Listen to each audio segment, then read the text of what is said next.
Manifest ಮಾಡಿದ್ರೆ ನಮ್ ಕನ್ಸೆಲ್ಲ ನೆರವೇರ್ತಾವ? ಹಾಗಾದ್ರೆ ಮ್ಯಾನಿಫೆಸ್ಟ್ ಅಂದ್ರೆ ಏನು? ಮ್ಯಾನಿಫೆಸ್ಟ್ ಹೇಗೆ ವರ್ಕ್ ಆಗುತ್ತೆ? ಮ್ಯಾನಿಫೆಸ್ಟ್ ಹೇಗೆ ಮಾಡೋದು?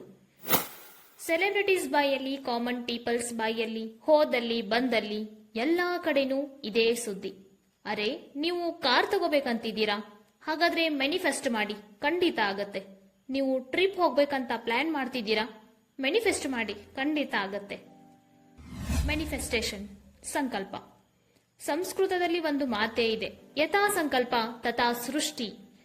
ನಮ್ಮ ತಾತ ಮುತ್ತಾತರ ಕಾಲದಲ್ಲಿನ ಸಂಕಲ್ಪವೇ ಈಗ ಮ್ಯಾನಿಫೆಸ್ಟೇಷನ್. ಪೂಜೆ ಆದ್ಮೇಲೆ ಒಳ್ಳೆ ದಿನಗಳಲ್ಲಿ, ಒಳ್ಳೆ ಗಳಿಗೆಯಲ್ಲಿ ಸಂಕಲ್ಪ ಮಾಡ್ಕೊಳ್ಳಿ, ನೆರವೇರುತ್ತೆ ಅಂತ ನಮ್ಮ ಹಿರಿಯರು ಹೇಳ್ತಾ ಇದ್ರು.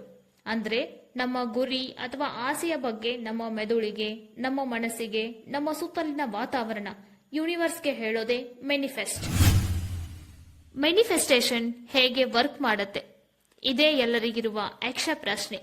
ಒಂದು ಎಕ್ಸಾಂಪಲ್ ಮೂಲಕ ನೋಡೋದಾದ್ರೆ, ಎಕ್ಸಾಮ್ ಬರೀತಿರೋ ಒಬ್ಬ ಹುಡುಗ ತಮ್ಮ ಟೀಚರ್ ಹೇಳಿರೋ ಹಾಗೆ ಬರೆಯೋದಕ್ಕಿಂತ ಮುಂಚೆ ಒಂದ್ ರೌಂಡ್ ಕ್ವಶನ್ ಪೇಪರ್ ಅನ್ನ ಓದಿರ್ತಾನೆ. ಯಾವುದೋ ಒಂದ್ ಕ್ವಶನ್ಗೆ ಆನ್ಸರ್ ನೆನ್ಪು ಬರಲ್ಲ. ಉಳಿದೆಲ್ಲ ಕ್ವಶನ್ಗೂ ಆನ್ಸರ್ ಮಾಡಿ ಕೊನೆಯಲ್ಲಿ ಅದೇ ಪ್ರಶ್ನೆಯನ್ನ ನೋಡಿದಾಗ ಆನ್ಸರ್ ನೆನಪಾಗಿರುತ್ತೆ. ಇದಕ್ಕೆ ಕಾರಣ ನಮ್ ಸಬ್ ಕಾನ್ಶಿಯಸ್ ಮೈಂಡ್.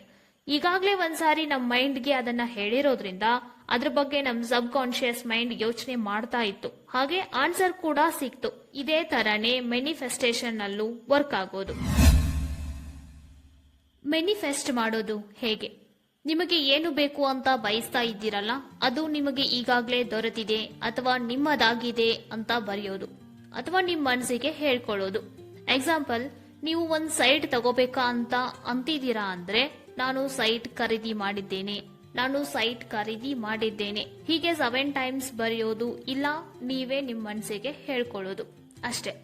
ಹಾಗೂ ಬೇರೆ ಬೇರೆ ವಿಧಾನದಲ್ಲೂ ಕೂಡ ಮ್ಯಾನಿಫೆಸ್ಟೇಷನ್ ಮಾಡಲಾಗುತ್ತದೆ.